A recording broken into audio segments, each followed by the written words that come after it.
Hello everyone, this is part 48 of What If Naruto was sealed because he was too powerful, and I hope you guys enjoy this video and to like, to subscribe, to share, and check out the playlist, to see more comment down below. Now let's start the intro. They call me a god. They call me a god. They call me a god. Join my membership, the perks are great. It's in the description. The following morning found quite a sight for those stationed at the base that sat just a stone's throw away from the front lines of the Kuni, Shimo no Kuni border. A pair of rather disheveled looking, young shinobi walked into camp dragging a captive just before dawn. Now this by itself admittedly was not abnormal at all. They were after all sitting on the front line of the most dangerous battlefield of the ongoing war between the GSA. Grand Shinobi Alliance, of 4 of the 5 major hidden villages and the CNF. Continental Ninja Federation, comprised of every other upstart hidden village in the elemental nations. Every single day people came walking into their camp looking like crap. The people that came slogging into camp looking like crap were never a pair of male and female Jinchuriki from both Konoha and Kumo respectively. Nor did most people walking into camp come walking in carrying a prisoner that looked like a cross between a plant and a human being. Covered in bee that didn't look like it was his, Naruto dropped a heavily bound plant man right in the middle of camp amid the eyes of his late watch Konoha comrades who much to their credit moved to take the hybrid creature into custody. You went kind of nuts back there, Yugi-chan. Naruto commented as they both continued to walk through the camp. I said we needed to take one of them alive. I left one alive, Yugito said, pointing to the plant man that was being carried off as they spoke. I had to stop you from him by putting my own body in your way. Naruto replied dryly. Apparently the Nibi, or as Yugito said the name of the Biju was Matatabi, wasn't one to let prey get away when Yugito was angry, or when the equivalent of a cold bucket of water was thrown on a potentially hot situation. Naruto had been put off by it too, but it didn't make him all homicidal either. I don't like getting interrupted either, but seriously. Yugito just stuck her tongue out at Naruto in return before she looked down at herself. I'm a total mess and we haven't even gotten started working yet. I'm going to find the barracks and clean up. Nodding in consent to the idea, Naruto decided that then was as good a time as any to split off from her for the time being while they prepared for their eventual move to try and get her home. Go ahead. I'm going to go try and find Ero Kyofu and let him know we're here. I'll catch up in a bit after I do. Yugito took his travel pack for him since they were at the base as she started looking for the temporary showers. He and Yugito went their own separate ways and split up for their own reasons. But all the while as Naruto walked around the camp and looked at the embattled state of the people there, he had to think back to the battle that he had fought the previous night with Yugito. Where did those plant guys come from? They were all, so there was no way of identifying the village they were from by uniform. They didn't even seem human for the most part. But they were going to slip into the Konoha camp in their transformation disguises and tear it apart from the inside. So they had to work for one of the enemies of the Alliance, but who? That was why he captured one to begin with. The information was going to be pried out of him and that would be that. Until then he had to find Jiraiya and prepare a plan to slip past the watchful eyes of the enemy on the line. It didn't take him long to find Jiraiya either, as he found his godfather standing on a bluff covered in thickets and trees looking out into the deeper forest with his telescope, probably trying to get a better point of view of the battlefield before the sun came up and it became dangerous to be exposed like that. How's the eye? Jiraiya jibed as he felt Naruto's presence come up from behind. How's the arm? Naruto shot back in return. For some reason it was good to see Jiraiya in the thick of things again. For someone like him living out the rest of his days doing nothing because he was missing an arm just didn't seem right. The man was supposed to be a lion, and he wasn't meant to live like a mouse. You look like crap. Don't you sleep? A sarcastic laugh left Jiraiya as he put down his telescope and allowed it to retract back to portable size. I can sleep all I want when I mess.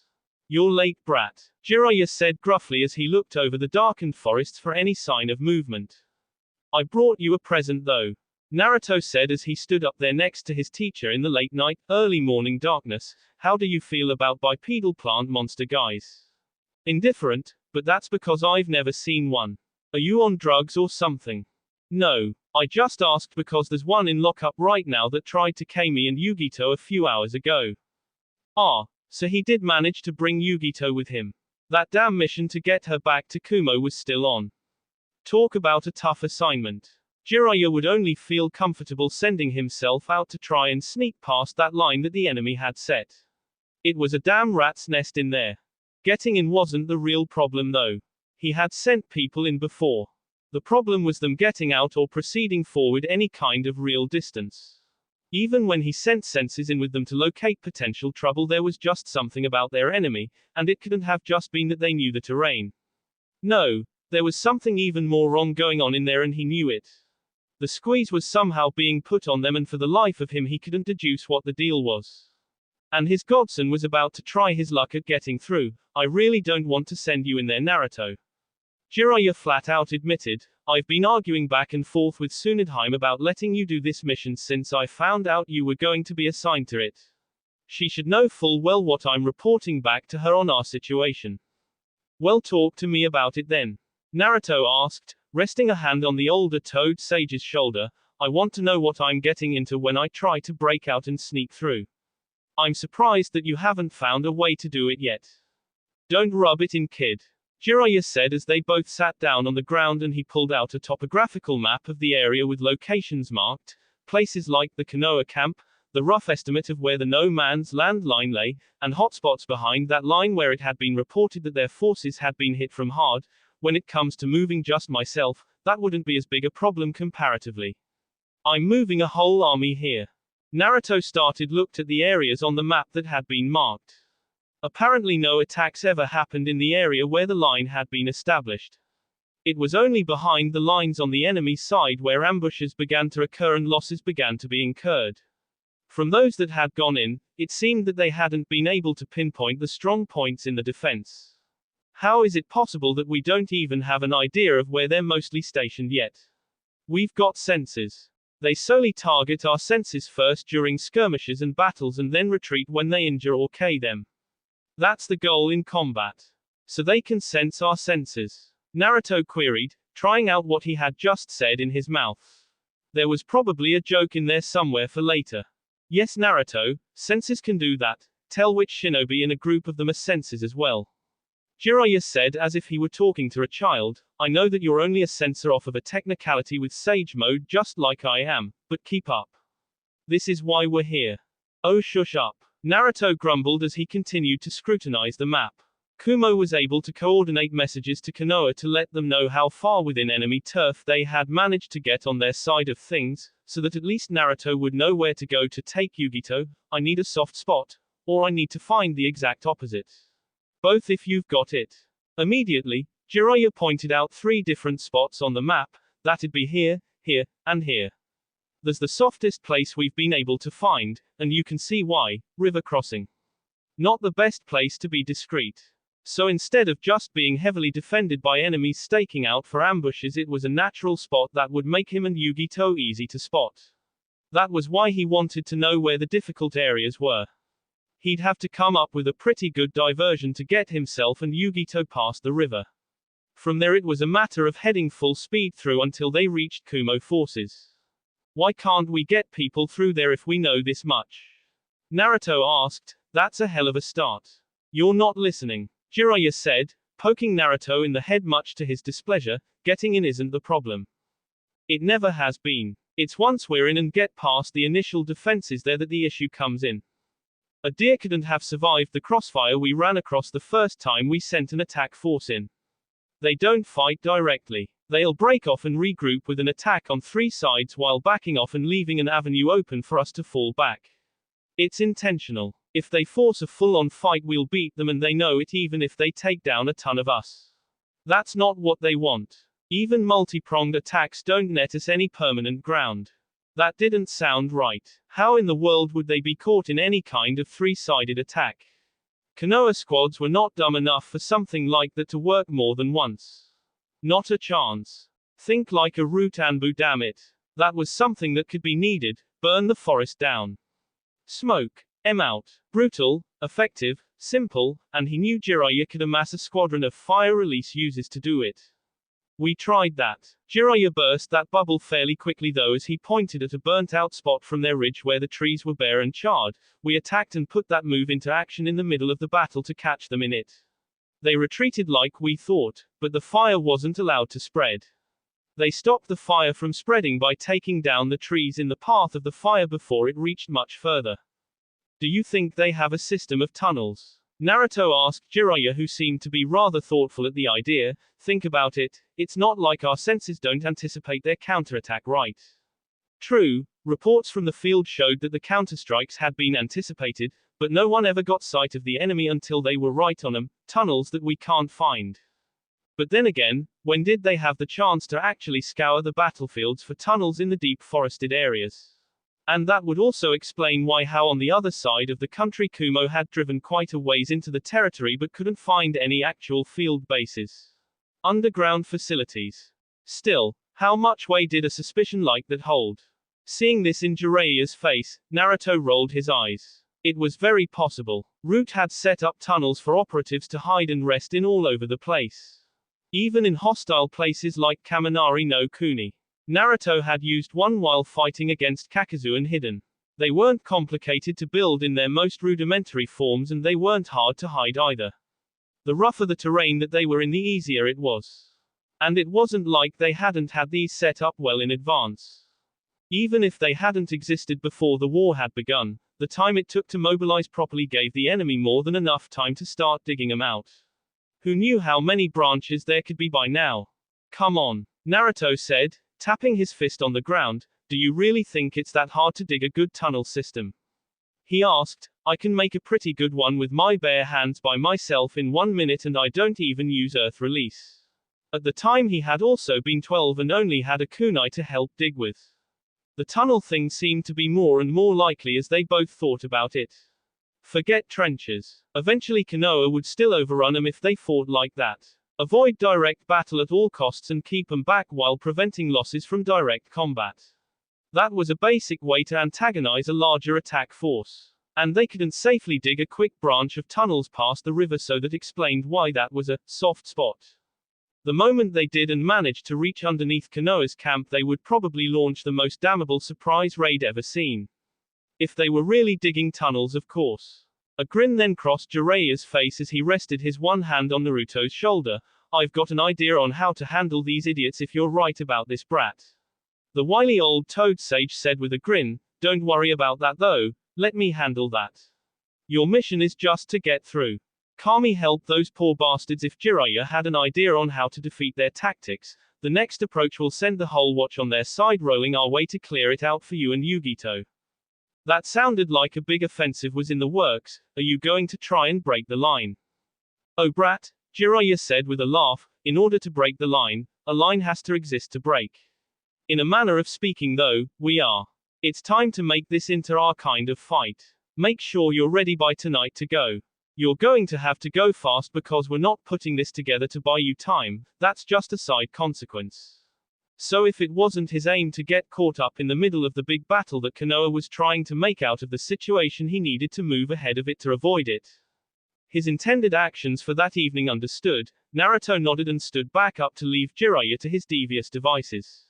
Pity would have to come to those enemy ninja holding down the fort in the woods, because with the wheels currently turning inside of Jiraiya's head it would prove to be quite something. The cunningly quiet laughter of the man would forebode that much. XXX. Interior of Shimo no Kuni, CNF. Base of operations. Shimogakur, Hoshigakur, Yumegakur. These were the villages that were assigned the task of waging their brand of warfare against Konoha, and they had their strengths when it came to doing so. For Yumegakur it was the fact that these were their end of the woods, and what they knew how to do was battle in their neighborhood with various techniques that were perfect for the locale of their village. They jumped the shark though in regards to their singular strength and went into poverty due to attempts to wage constant war against the other smaller villages in the region until recent decades. Hoshigakur were the battlefield powerhouses that were given the directives of who to target whenever the time came to engage Konoha in their intended skirmishes.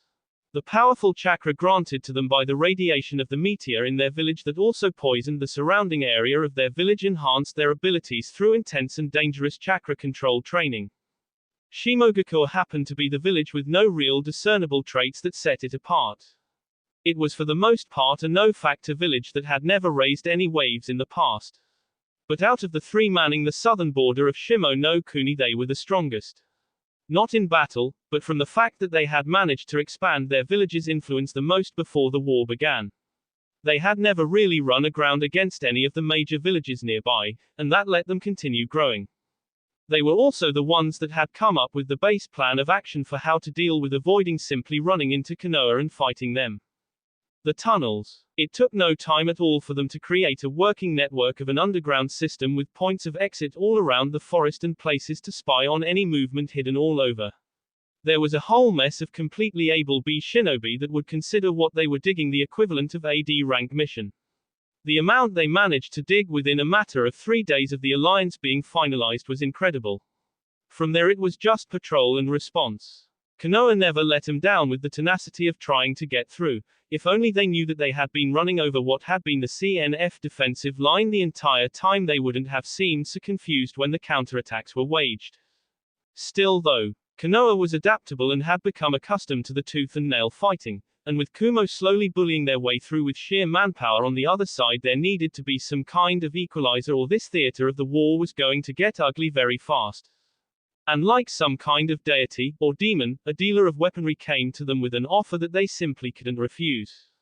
Shimogakur, the quiet village set in a valley of trees, had been untouched by the war since it had begun, and it was also the stage of a business meeting. Another day where the sun rose, another day where Konoha and Kumo were doing their best to storm through the lands and restore order by smacking down every single village that chose to consider them an enemy and side with the man that endeavored to kill and destroy them all. Hence why the village leader was set to meet at outside of the moat and bridges that surrounded the village at the very outskirts of Shimo with everyone in the CNF's favorite new merchant of death, at least in the northeast. You're a very brave man.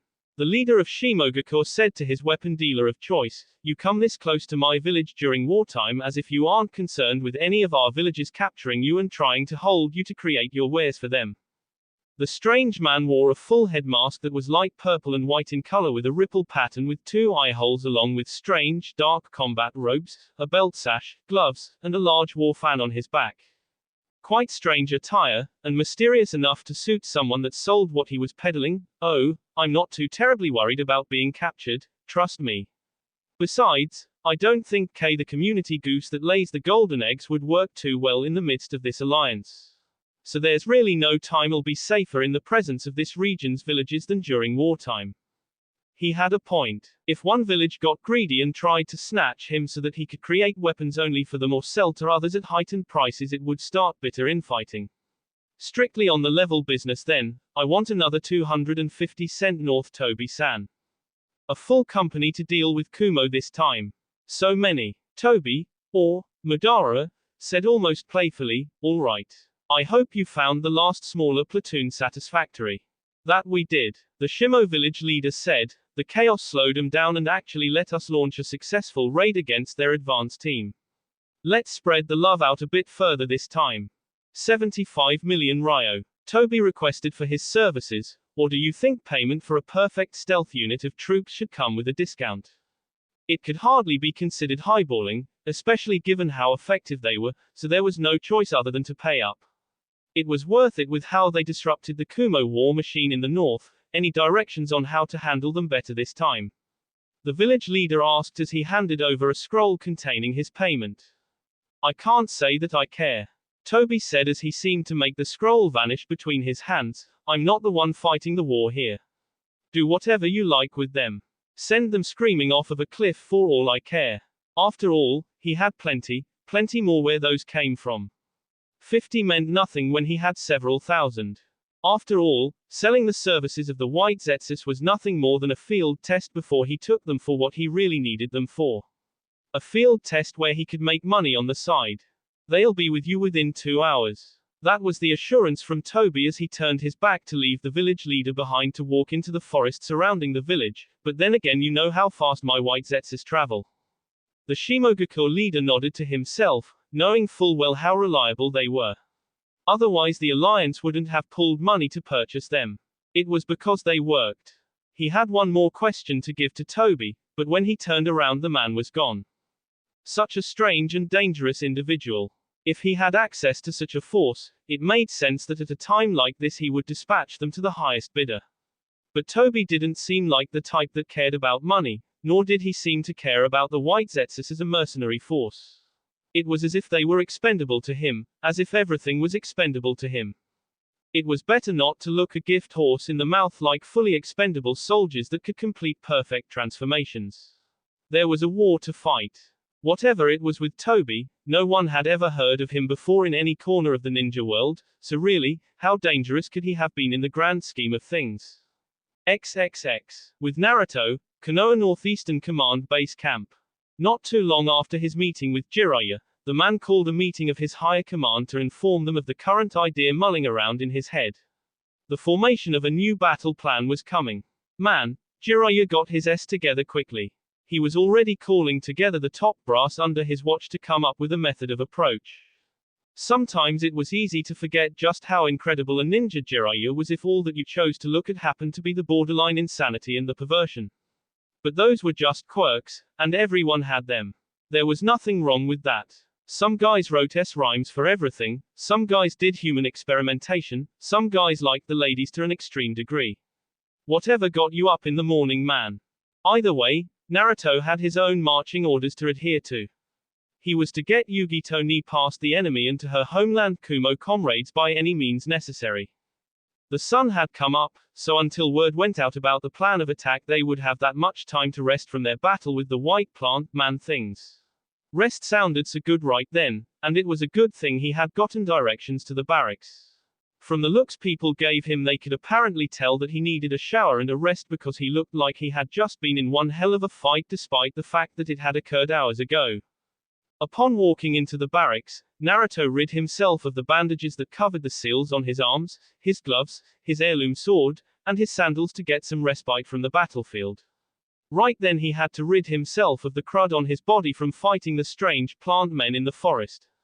Outside on the sides of the living quarters buildings were temporary showers, and if ever there was a time he needed one it was right then. Luckily it was decently past sunrise and everyone at the base had work to do, thus no one was hanging out around the barracks. It allowed Naruto to take his time and get his things together before going into the showers where he heard one of them going. He could see the shapely female figure in the falling hot waters of the room and walked her way. I thought cats didn't like being wet. Especially fire cats.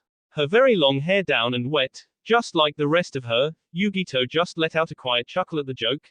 They don't, but considering the alternative was being covered in bee and grime, this is kind of a no contest. She could feel Naruto standing directly behind her, probably looking at the seal on her back, or he was probably just looking at her. She couldn't tell. Eventually though, he moved directly next to her in an adjacent position to begin washing himself. Even before he started using soap, the substances from last night's battle fell from his hair and body thanks to the hot water. Taking a shower with the pretty Kumo Jinchuriki 6 inches away. How was he going to play this one cool? It was hard not to turn and catch a glimpse of her from the side, and she seemed to be smirking to herself that it seemed to be hard for him to come up with conversation that didn't revolve around S. Did you forget how to talk? Yugito asked with a rather large grin on her face. I know we've been stopped before, you've seen me a few times in the past, but come on now, Naruto-kun. Naruto rolled his eyes at Yugito's attempt to assuage the situation and looked over at her again, not trying to look away this time. Well, the last time it happened was last night when I saw you see down 15 plant guys, so I was just wondering if you were still upset about that. An embarrassed blush spread across Yugito's face. Letting her bodyguard have his way with her in a public shower was fine, but looking vulnerable after having done so was awkward to her. The look on her face almost got Naruto to snicker at her, but instead he just scooped her up in his arms and carried her out of the showers to get dressed prior to heading back into the barracks to rest. Fun time was over and they had an objective to prepare to achieve, after a nap of course. XXX. Takagakure no Sato. It is done, Sai-sama. One masked root Anbu said as he and several others bowed to the leader of the cell who sat on a stump in the deep forest simply drawing idly to pass the time until the arrival of the underlings. The path is clear and we will proceed at your orders. At first Sai said nothing, continuing to draw in his notebook until he was at a place that he found satisfactory to stop. He closed it and placed it with his supplies before standing up and walking toward his group of ninja. Upon patting the first root on the shoulder, they all rose to their feet. Very good. Maki-san has sent word that we've been given an opening. Takagakure is very sparse on manpower because of their attempts to reinforce Kusagakure before it falls. There were only genin, wounded, and very few battle-ready elites inside of the waterfall village itself now for defense and security. Root had moved a decent strike force within distance of the village in small units until they had amassed 150 to do the duty. The path taken had stuck closely to the route that Naruto and Maki had taken to slip past their lines barely a week prior, only it had split off north to head towards Taki instead of southwest to the Tenchi Bridge. It was not to be a true battle to conqueror. That wasn't what they did. They were meant to sack the village, do as much damage as possible, and leave. That was all. They were to show their enemy just how in over their head they were and punish them for their conspiracy to eliminate Konoha. Sai had his own job to do, and he would do it alone to put a serious wrench in the machine of the enemy's command. By wrench, he meant blade, and by machine, he meant heart, back, or generally just anywhere he could someone to K them. K the leaders inside of the village and throw their leadership out of whack. Deal major damage to the village itself so that when word reached the fighting shinobi out in the wilderness of Kusa lands being steadily driven back to Kusagakure itself, they would give up on that futile campaign and go home. Maybe it would even broker an armistice with Konoha if not an outright negotiation for terms of surrender. And soon it of course didn't need to know anything until after the fact when Takagakure came simpering up to the negotiation table. She had basically given the go-ahead for Root to do whatever they saw necessary with the war situation as long as none of it had anything to do with Konoha. They could do whatever they wanted, anywhere they wanted, they just couldn't directly work with conventional forces. Root didn't work like that anyway, so it was fine. With the loss of the Nanabi, they didn't have a powerhouse to protect the village. While it would be a stretch to say that there weren't any powerful ninja within Taki, they were all out in the field. That wouldn't do much good for them tonight. Rest and prepare until sundown. Send word. Sai ordered, getting affirmative responses from the others before they leapt off to do just that. It was just about time to earn some damn stripes with the Hokage. Root was an effective black ops force meant to be used when Anbu couldn't be risked in something so large scale, and they were about to prove it. XXX. Later that afternoon, Shimo no Kuni, deep forest area. Upon Jiraiya's direction, an expedition force was sent out across the lines into the woods once more to follow through on what he had managed to deduce earlier that morning. The only difference was that this time he was with them leading the venture. As expected, when they had entered past the line of no return far enough, the CNF forces began the usual attack from all sides, capitalizing on confusion and lack of vision to take apart the Konoha attackers. Instead of falling back this time, they stood and fought, mostly defensively as the focus of the Konoha fighters was set on simply avoiding weapons, getting cornered by opportunistic enemies, and keeping their comrades alive and as unhurt as possible. "I'm so tired of this crap," Kiba said as he fought close to his teammates. He, Hinata, and Akamaru were handling any enemies foolish enough to get in close while Shino handled distant targets subtly with his insects, walk in, fight, walk out. Same s every damn day. We'd better pull it off and move forward this time. I'm tearing those damn villages apart myself for all of this. At least Naruto showing up for a few hours to hang out and shoot the damn breeze the way he did K the monotony, but then he had to up and leave for his mission when the call went out that they'd be going back in. The upper echelon were confident this time, but Kiba was getting kind of skeptical on that and he'd believe it when he saw it. Either way, he stopped talking long enough to duck AS of an opponent's Kama and chain, creating an opening for Akamaru to snap up the enemy in his jaws and shake him around violently before throwing him away violently. Good dog. Focus Kiba-kun. Hinata insisted with her active Byakugan able to see everything as it happened. We need to pay attention to the eventual order when it's called. What if we miss it? Jiraiya was a master spy. His cue to spring into action had to be something subtle that the enemy wouldn't expect. Bugs flowed from Shino's sleeves and took down foes in battle elsewhere before they even noticed that chakra was being sucked from them. I would not be so certain of that, Hinata. He said, as he checked the battlefield for someone else he could assist stealthily. Why? Because my insects are aware of Jiraiya-sama's entrance onto the field. Fighting reigned throughout the area. All the while one man walked through the middle of it seemingly uncaring of it all. "Oh no," Jiraiya said in a false kind of dull monotone before he kicked a fame-seeking enemy ninja away with crushing force. "Another ambush. Damn it, where are they coming from?" he continued to say as he made several single-armed hand seals, off the ground now. Doton, Yomi Numa, Earth Release, Swamp of the Underworld. The moment Jiraiya barked his order, the ninjas under his command broke off from fighting their battle to just waste time and latched onto the trees closest to them without delay. The reason for this was simple. Because the ground quickly became a dark and muddy swamp that proved to be dangerous and lethal for those caught in it for at least an entire mile. Many enemy shinobi were savvy enough to channel chakra to their feet and stay on top of it like water. Still though, too many of them were unable to, and sank helplessly into the chakra-infused bog that they were ensnared in. In multiple places in the swamp, air bubbles popped up onto the surface and the horrified looks of many of the CNF forces told a lot of the story that their words wouldn't. Just how many reinforcements waiting underground from suffocation right at that moment. Kiba could smell the shift in the atmosphere and all because of that one man. "Okay, when I'm that old I want to be that cool," he declared from where he and his teammates had attached themselves to trees for safety. "Did you all see that? Damn man." Hinata, fortunately or unfortunately depending on one's point of view, saw everything. Jiraiya's jutsu disrupted the barrier ninjutsu that had been cast on the tunnels for security from senses and she could see beneath the swamp, particularly at all of the bee that was stuck inside of it. It was pretty chilling once she thought about it, but did it work? Absolutely.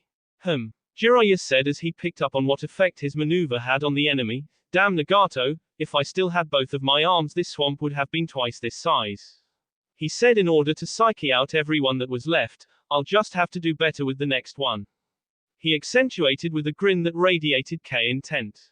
"Fall back," one of the CNF forces said before fleeing back to where there was solid ground once more. "Fall back and regroup." That couldn't be possible. The secret, Frost Line, had been broken and had only lasted just over a month in warfare with one of the 5 major villages. Konoha was supposed to be fat and soft, supposed to be unable to adjust and react to tactics of other villages that lay outside of their wheelhouse of direct battle. They had planned different trap points throughout the countryside just in case this occurred, but they never would have expected them to completely annihilate and focus on tunnels that they had no clue about. No Konoha ninja had ever seen them come into or leave from a tunnel. They had taken precautions so that even the mighty Byakugan hadn't spotted them. The tunnels had never been infiltrated, and unless they had leaks in their security there was no way they found anything out. Jiraiya cackled loudly and fought the urge to break out into a pose down.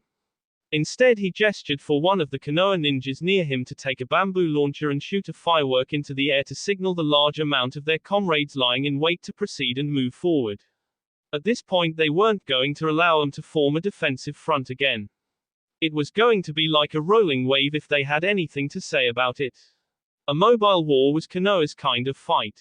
XXX. Meanwhile, with Naruto and Yugito got moving the minute Jiraiya had started calling for battalions to prepare for their roles in his battle strategy. By the time the fireworks were shot into the sky, both blonde Jinchuriki were over the river and into the territory of the enemy.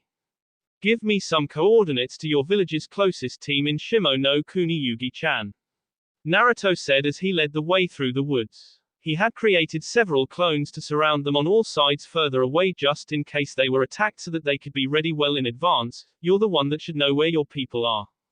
They pushed them back out of Kaminari no Kuni past the border into this country.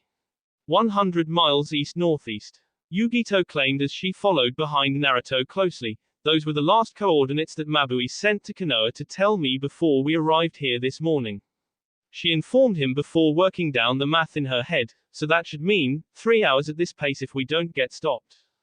That sounded about right to Naruto with the pace they were see with their bounds through the branches of the trees. "We're not going to get stopped. Ero Kyofu and our guys are going to have that whole army falling over itself. They don't know how fast we can move as a whole army." The rear line was probably already moving forward into the boggy forest that Jiraiya had created as a matter of fact.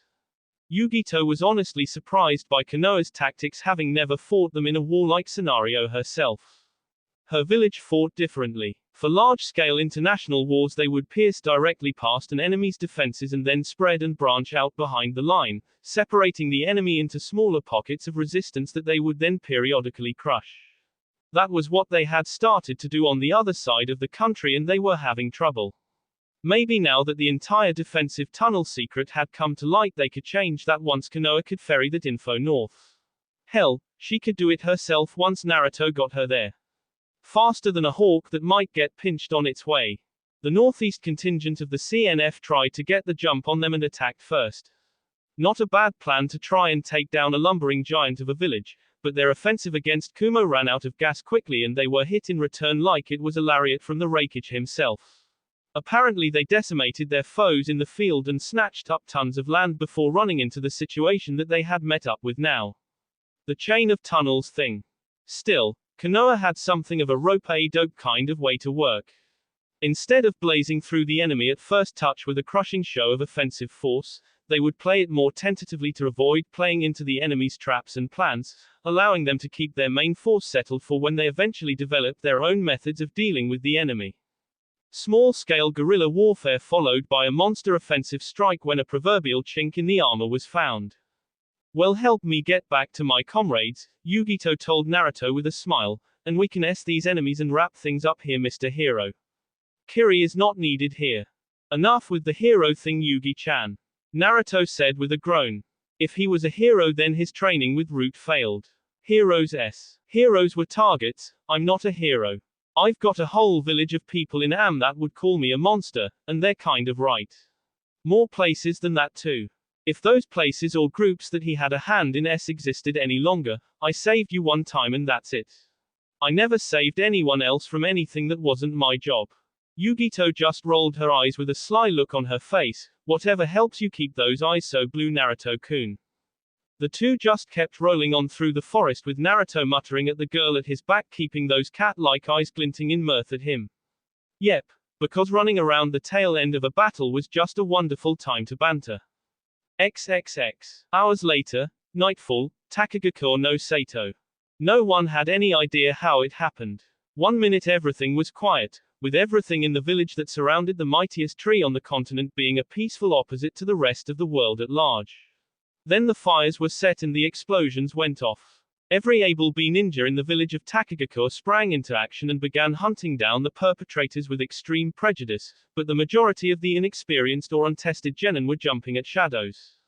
Putting out fires was paramount, but in the panic, the Root forces found more things to sabotage, picking out the officers of the group, any ninja past the rank of genin, and taking them out.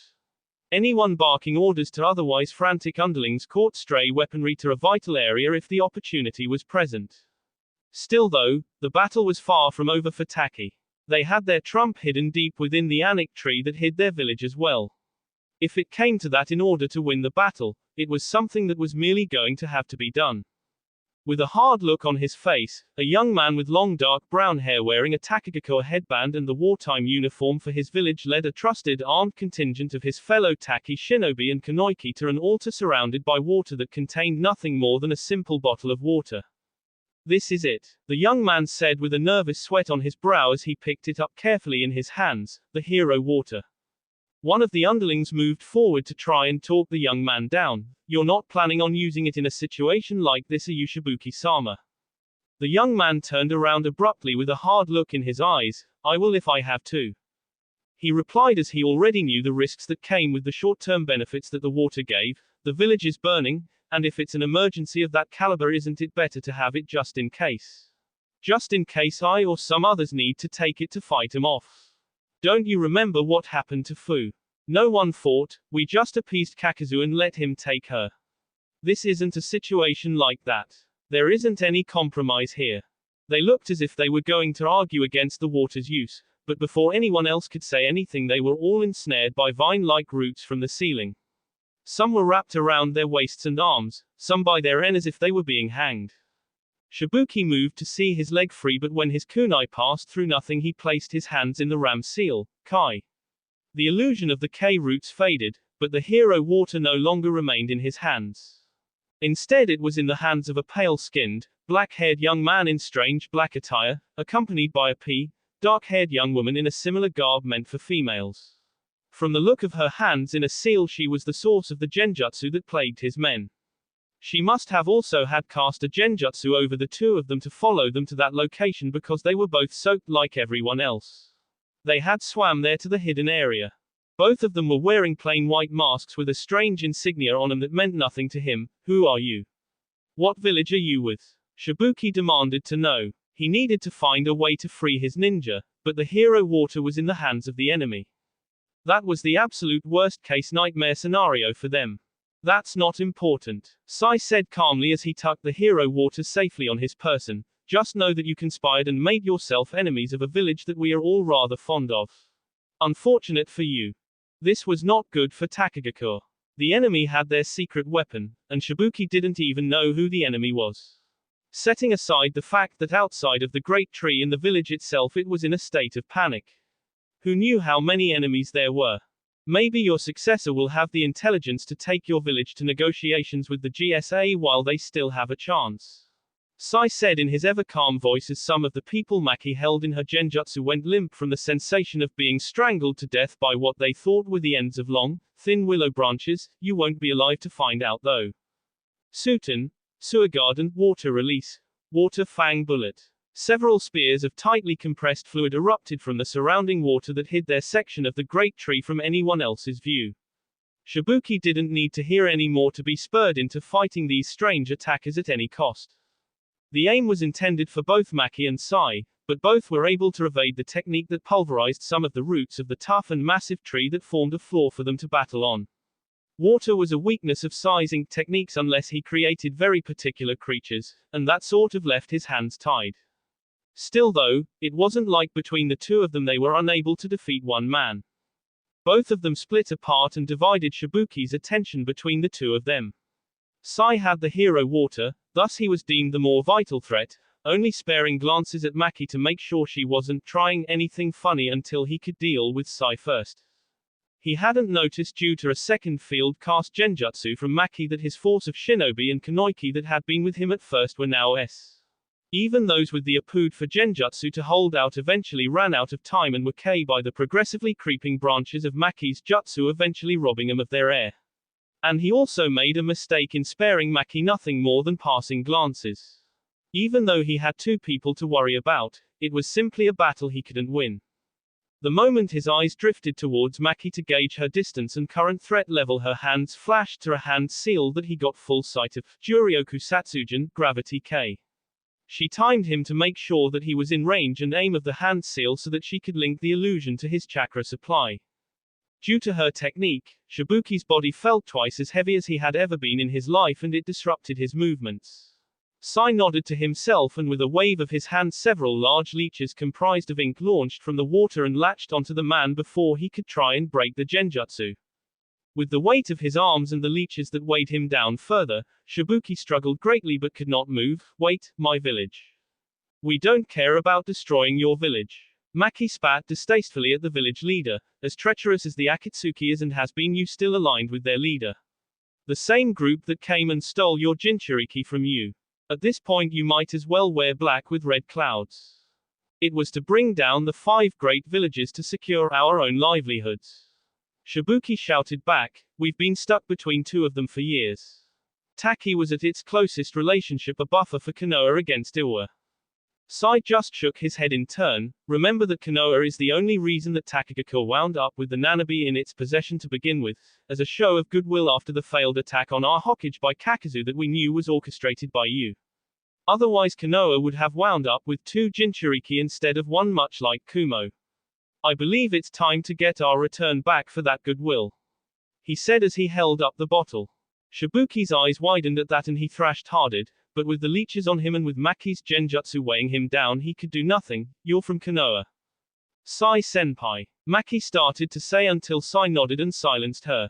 At best it will be a bargaining chip to broker your village's surrender. At worst it will be something that we can study and try to turn into a more productive weapon for our own ninja force. Sai said in regards to the hero water before making a hand seal, I've said too much, but it's not like you're going to be around to tell anyone else. With that done, both he and Maki dropped back into the water and departed the way they had come. A sound akin to a fuse burning down alerted Shibuki's attention to explosive tags attached to Sai's ink leeches, burning down to his demise alone in the depths of the tree. XXX. Shimo no Kuni, with Naruto and Yugito. A rather familiar scene, as both Naruto and Yugito were together in the night running through the trees. Only this time there was no breaking for camp due to others or anything like that. It was to be a straight shot to wherever Yugito's comrades were. An open clearing attracted their attention and they began to move toward it, only for Yugito to speed up when she realized that it was the kind of layout that was taught to be used by Kumo when in the field. Whether it was excitement or not that sped her up, Naruto couldn't tell, but he had to keep ahead of her.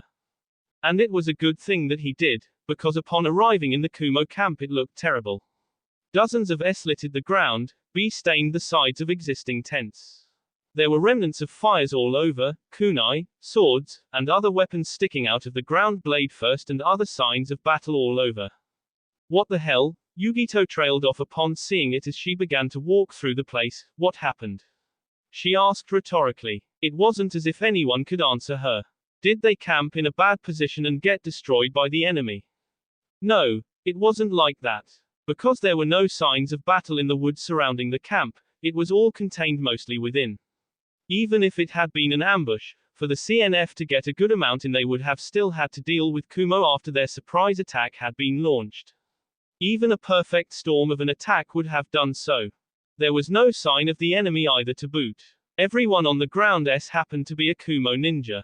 That was what was really unbelievable, that not a single enemy had been felled in the course of their attack. Absurd. Yugi-chan. Naruto said as they started scrutinizing the wounds that defeated their comrades. Do you see that? Both of them got good looks at more than a few of the S. A large amount of those that had been K had been wounded from directly behind with fairly little notice of a struggle, yeah. A lot of our guys didn't even draw their swords before they went down. It was rather hard for her to see so many of them like that, but it wasn't like she hadn't expected to see something like it eventually as the war had begun. Yugito. Hearing her name called out, Yugito turned and breathed a sigh of relief at the sight of a rather haggard-looking Kumo Kunoiki limping her way toward them. Oh, so there are survivors, she said, sounding absolutely relieved. What happened? I don't know. The female Kumo ninja said as she walked closer. 1 minute everything was calm and the next, bam. I've never seen anything like it. Yugito frowned despite the vague explanation. Maybe if she had been there something could have been done to prevent such a thing from happening. The B that she had counted numbered far past 100 and she hadn't even been all the way through the camp yet. Naruto was still checking out B for any sign of what happened to them in the mystery attack. But if there was one survivor there could have been more. That was Yugito's mindset as she pasted a smile on her face to stay stronger for her injured comrade. Well, I'm just glad that Mabui was able to get a message through from Kumo to Konoha so I could come back home. Now at least I can fight too. The Kumo Kunoiki looked stunned at what she had just heard. She got a message through to Konoha. Wow, that's impressive to get correspondence through this hell of a mess. Yugito raised an eyebrow at the strange response. Everyone in Kumo knew about Mabui's impressive jutsu that allowed her to send messages and materials at the speed of light. Something like that shouldn't have been surprising at all to anyone other than a genin, and the flak jacket that the girl in front of her wore showed that she was at least a chunin. She had seen that girl around Kumo before though, so she knew of her. Still though, something didn't feel right. Yugito turned around to get Naruto's attention. Naruto-kun, I think we should keep Mov. Only to find that Naruto was no longer there. And once her back was turned, her comrade had drawn a weapon, intent on it into her back. Only to have her arm see off by Naruto's descending heirloom sword before it could be accomplished. A stunned Yugito jumped away as B sprayed from the stump that used to be the Kunoiki's arm and she let out a shriek of a pained cry. What? She had been attacked like that by her own village member. At that point she could only see red until the Kunoiki fell to her knees on the ground clutching the part of her arm that used to have something attached. At that point, she turned into one of those weird, white plant humans that she and Naruto had fought the previous night. These things again. That was not a normal henge. When you got close enough to someone you could feel the disruption of their physical transformation as they bent physics and reality to it depending on how drastic a transformation the henge created. Not in the mood for any more games, Yugito's nails elongated into claws that she was prepared to use to the white plant man's head off, had Naruto not snatched up the strange being by the tea with one hand. I know where I remember your description from now. Naruto said as he choked the unfortunate creature. It took months, but Konoha T and I pulled a description like yours out of the memories in Hidden's head, and 2 of my friends saw you with someone else in Akatsuki some time back. You had a black half though, Zetsu. What are you talking about? Yugito asked, letting her nails retract. At least until Naruto let that ugly F go. Then he was all hers to carve up like a scratching post. You're in Akatsuki. Naruto concluded with a stone-cold glare before turning to Yugito and pointing at the white Zetsu in his grip. These things are from Akatsuki. They even talked about capturing us. But not for pain. Who is Toby? Yugito asked, narrowing her eyes at the artificial soldier in Naruto's hand. I remember them using that name that this person told them not to kill us. I don't think the god of Omegakure would let himself be called something like that.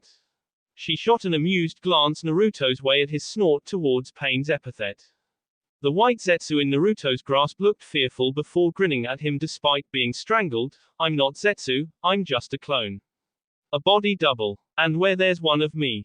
He tried to say, lifting his remaining arm up threateningly before Naruto's grip broke his N. Naruto tossed the white Zetsu to the ground in a heap just as many more of them started coming up from the ground as if they were spirits of the earth. Both Naruto and Yugito stood back to keep the enemy from getting behind either of them as Yugito wasted no time and started generating a chakra cloak around her body. I think he was going to say something about how where there's one of him there's a bunch more. And there were a bunch more. Hundreds more. Without saying a word to each other internally, Naruto and the Kyuubi synced up and started collecting and controlling nature chakra for Sage Mode to make this as painlessly destructive as possible. Stop. All of the white Zetsus froze at the order and backed away as a space was cleared, and through them walked Toby in all of his masked glory, accompanied by the original Zetsu with black and white sides. He stopped intelligently a safe distance within his hordes of white Zetsus and looked over the Jinchuuriki pair. Hello Yugito ni, Naruto Uzumaki. Behind his mask his eyes passed over Naruto last. I believe you have some things that should be my property. That will be all for this video. Be sure to like, subscribe, share, and comment down below for more videos. Goodbye.